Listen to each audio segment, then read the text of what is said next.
Click Search, enter TOY43, select ID 903 to enter key data. Fix the original key on side D of S1 jaw. This key is tip align.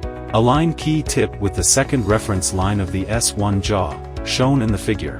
Make sure the key is fixed flatly and jaw is clean of shavings, then click Decode to start decoding.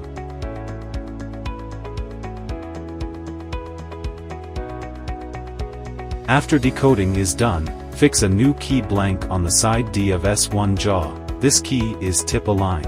Align key tip with the second reference line of the S1 jaw, shown in the figure. Make sure the key is fixed flatly and jaw is clean of shavings. Select 1.5 mm cutter, then click Cut to start cutting.